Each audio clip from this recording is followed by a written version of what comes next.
YS షర్మిలకు check పెట్టేందుకు YS Jaganmohan Reddy పావులు కదుపుతున్నారా?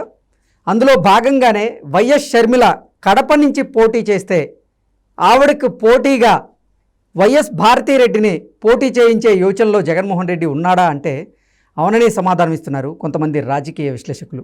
ఇక ఇదే అంశానికి సంబంధించి మనతో మాట్లాడేందుకు ప్రముఖ రాజకీయ విశ్లేషకులు కృష్ణకుమారి గారు మనతో ఉన్నారు. మేడంతో మాట్లాడు. మేడం నమస్తే. నమస్తే మేడం, షర్మిల గారు గనక కడప నుంచి పోటీ చేస్తే ఆవిడకి పోటీగా వైఎస్ భారతీరెడ్డిని పోటీ చేయించే అవకాశం ఉందంటూ కూడా ఆ రకంగా జగన్మోహన్ రెడ్డి యోచిస్తున్నారు అంటూ కూడా ఒక వార్త ఇప్పుడు సోషల్ మీడియాలో చక్కర్లు కొడుతుంది. ఏంటి మేడం, ఆ వార్తలో వాస్తవం ఉందా? ఈ వార్తలో ఎంతవరకు వాస్తవం ఉందో తెలియదు, కానీ ఇరుపక్షాలు కత్తులు నూరుతున్న మాట అయితే వాస్తవం. ఇంకా ఈ కత్తులు నూరే విషయంలో రాగద్వేషాలకి బంధుత్వాలకి ఏమీ స్థానం లేదు. పోరాటం అంటే పోరాటమే అన్నట్లున్నారు. అంటే వీళ్ళు అక్కడక్కడ రాజమౌళి సినిమాల్లో చూసినట్లు త్రిముఖ పోటీ ఇలాంటి మాటలు ఉన్నాయి కదా, ఆ విధంగా చేస్తున్నారు. ఆ విధంగా పావులు కదుపుతున్నారు వీళ్ళు. ఎందుకంటే రాజకీయాల్లో త్రిముఖ వ్యూహం అంటే ఏముంటుంది? అదంటే యుద్ధం కాబట్టి త్రిశూల యుద్ధము ఏదో చెప్పారు వాళ్ళు. ఇక్కడ త్రిముఖ యుద్ధం అంటే ఒకటి వ్యక్తిగతంగా యుద్ధం చేస్తున్నారు, ఇంకొక రకంగా ఆవిడికి ఆస్తులు ఏవైతే ఉన్నాయో ఆ ఆస్తులు దక్కకుండా చేయటం ఒకటి. ఇంకొకటి ఈ పార్టీలో స్థానం లేకోకుండా ఎప్పుడూనే చేసేశారు. ఆవిడ ఇంకొక ఇల్లు చూసుకునేటట్లుగా ఆవిడని నిరాశ్రయురాలని చేశారు రాజకీయంగా. ఒక రకంగా నిరాశ్రయులు అయితేనే కదా ఇప్పుడు అంత రాజకీయ అనుభవం ఉండి ఆమె కూడా అంత ప్రజల్లో తిరిగి అంత జగనన్న వదిలిన బాణంలాగా ప్రజల్లోకి దూసుకెళ్ళి అంత చేసిన తర్వాత కూడా ఆవిడకి ఆంధ్ర రాజకీయాల్లో వైఎస్ఆర్ పార్టీలో స్థానం లేకుండా చేశారు ఆవిడకి. ఇలా చేసిన తర్వాత అంటే 3 రకాలుగా ఆవిడని బంధించేశారు. ఆర్థికంగా కావచ్చు, ఎట్లా అయినా సరే బంధించేసిన తర్వాత ఇప్పుడు ఆవిడ ఇక ఆల్టర్నేటివ్ లేక రాజకీయంగా బంధించారు కాబట్టి కాంగ్రెస్ పార్టీలో చేరింది. అలాగే వ్యక్తిగతంగా ఆవిడ్ని చాలా నీచంగా ఉపయోగించుకున్నారు. ఆ రోజు సోషల్ మీడియాలో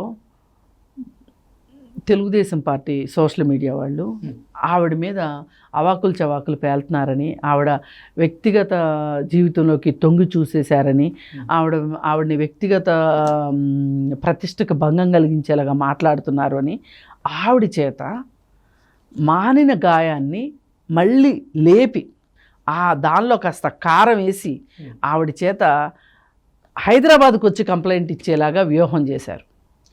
ఆవిడని బాగా వాడారు కదా. ఇవాళ వీళ్ళు అదే పని చేస్తున్నారు. ఆవిడ నైతిక బలాన్ని దెబ్బతీయాలని, ఆవిడ మానసిక మనోధైర్యాన్ని దెబ్బతీయాలని, మానసికమైన బలానికి వీళ్ళు పరీక్ష పెడుతున్నారు. ఏంటి అంటే ఆ రోజు దేని గురించి అయితే ఆమె వ్యతిరేకంగా మాట్లాడిందో అవే మాటలు ఇప్పుడు వీళ్ళు మాట్లాడుతున్నారు. ఆమె యుద్ధమే చేసింది ఆ రోజు. ప్రజల్లో పాదయాత్ర చేయడం ఒక్కటే కాకుండా ఒక రకంగా వాళ్ళ అన్న ఏ టాస్క్ ఇస్తే ఆ టాస్క్ చేసింది, ఏ పని చెప్తే ఆ పని చేసింది. అంత చేసిన తర్వాత ఆవిడ్ని తూచిపోమన్నారు.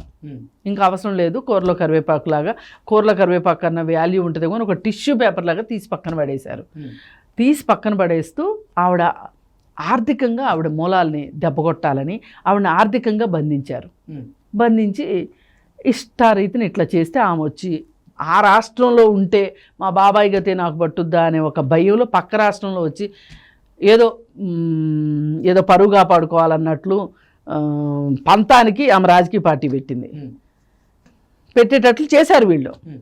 అయిపోయింది. ఆ తర్వాత నేను రాజకీయాలు చేయలేను అని కాంగ్రెస్ అన్నట్లు, అక్కడికి ఆమె రాకూడదు అన్నట్లుగా ప్రయత్నాలు చేశారు. సరే చివరికి వచ్చింది. అక్కడికి వచ్చిన తర్వాత ఇప్పుడు ఆవిడ మీద చేస్తున్న యుద్ధం ఏంటి అంటే కాంగ్రెస్ పార్టీ ఎంతో నమ్మకం పెట్టుకుని తీసుకుంది. ఆమెకి పిసిసి ప్రెసిడెంట్ కూడా ఇవ్వడానికి సిద్ధపడింది, ఎంతోమంది సీనియర్లని కాదని. ఇప్పుడు ఆవిడ నైతిక బలాన్ని దెబ్బతీసేటట్లు ఆవిడికి ఉచ్చు బిగిస్తున్నారు వీళ్ళు. అంటే మళ్ళీ కూడా రాజకీయాల్లో ఆవిడకి స్థానం లేకుండా చెయ్యాలని. ఇప్పుడు ఈమె ఎక్కడ వెనక్కి వెళ్ళిపోతే కాంగ్రెస్ పార్టీ అధిష్టానానికి కోపం వచ్చి నీకు ఇచ్చిన పని నువ్వు చేయలేకపోయావు, నువ్వు మా దగ్గర ఉన్నా ఒకటే లేకపోయినా ఒకటే అనేలాగా చెయ్యాలి అని చెప్పి అక్కడ తాడేపల్లి ప్యాలెస్లో కుతంత్రాలు జరుగుతున్నాయి. దానికి పెద్ద మేస్త్రి గారు ఉన్నారు కదా, సజ్జల గారు, ఆయన భారతి వీళ్ళందరూ కలిసి మొదటగా మొదలెట్టిన యుద్ధం ఏంటి అంటే ఈవిడి మీద వ్యక్తిగతమైన జీవితంలోకి వెళ్ళిపోయి వ్యక్తిగత ప్రతిష్టకు భంగం కలిగేలాగా ఇష్టం వచ్చినట్టు మాట్లాడుతున్నారు. ఇది ఎంత దూరం వెళ్ళింది అంటే పంచ్ ప్రభాకర్ అని అమెరికాలో ఉంటాడు కదా, ఆ వీరుడు, ముసుగు వీరుడు, అసలు షర్మిలకి వైఎస్ అని పెట్టుకునే హక్కు లేదంట. జగనన్న వదిలిన బాణం అన్నప్పుడు వైఎస్ షర్మిల అంటారు, కేసులు పెట్టడానికి వైఎస్ షర్మిల అంటారు, పాదయాత్ర చేసినప్పుడు వైఎస్ షర్మిల అంట, అన్నిటికీ వైఎస్ షర్మిల పనికొచ్చింది. ఇప్పుడు వైఎస్ షర్మిల కాదంట, రాజారెడ్డి, ఆమె కొడుకు రాజారెడ్డి కాదంట, రాజారాం శర్మ అంట. వాడు కనిపెట్టాడు అమెరికాలో కూర్చుని ఇట్లాంటివన్నీ. ఇప్పుడు ఎక్కడో వెతికి అనిల్ ఇంటి పేరు బయటికి తీసుకొచ్చి నీ ఇంటి పేరు ఇదైతే నువ్వు వైఎస్ అని ఎట్లా చెప్పుకుంటావు అంటున్నాడు. అంటే వీళ్ళ అర్థం ఏంటంటే జగన్మోహన్ రెడ్డికి ఒక్కడికే వైఎస్ అని పెట్టుకునే హక్కు ఉంది, షర్మిలకి లేదు. అంటే ఎన్ని రకాలుగా ఆ అమ్మాయిని ఇబ్బంది పెట్టాలని చూస్తున్నారో అర్థం చేసుకోండి. అంటే అసలు నువ్వు మా కుటుంబానికి చెందిన దానివే కాదు, వైఎస్ రాజశేఖర్ రెడ్డి ఇంటి పేరు నువ్వు పెట్టుకోవడానికి వీల్లేదు. ఆ ట్యాగ్ లైన్ తోటి నువ్వేమన్నా పైకి వచ్చేసేస్తాము, పైకి వస్తే నష్టం ఏంటి, మన అధికారం ఎక్కడ పోతుందో అని, అంతే కదా. మరి ఇన్ని రకాల కుతంత్రాలు చేస్తున్న ఈ పరిస్థితుల్లో రేపొద్దున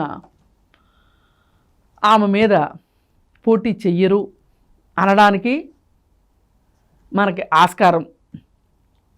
అనడానికి లేదు, ఆస్కారం లేదు. పోటీ చేయొచ్చు, చేస్తే ఇన్ని యుద్ధాలు చేసిన వాళ్ళు ఆ యుద్ధం చేయరా, ఆ యుద్ధమో చేస్తారు. కానీ ఏం చేసినా మీవన్నీ దింపుడు కళ్ళెం ఆశలే, అక్కడ వైఎస్ఆర్ పార్టీ గెలవదు. ఇప్పుడు రేపొద్దున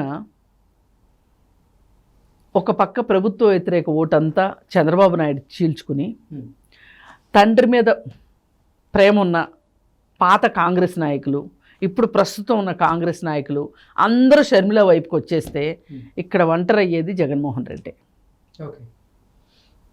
ప్రభుత్వ వ్యతిరేక ఓటు చంద్రబాబు నాయుడు చీలుస్తాడు, సొంత పార్టీలో ఓట్లు షర్మిల చీలుస్తుంది, అదే వాళ్ళ భయం. అందుకే షర్మిల రావద్దు అంటున్నారు, రావటానికి వీల్లేదు అంటున్నారు, బ్యారికేడ్లు అడ్డం పెడుతున్నారు, కావాలంటే గోడలు కట్టేస్తున్నారు, అది ఇది కాదంటే కందకాలు కూడా తవ్వుతున్నారు. ఇప్పుడు ఎన్ని చేసినా సరే షర్మిల అక్కడికి వెళ్ళేదే,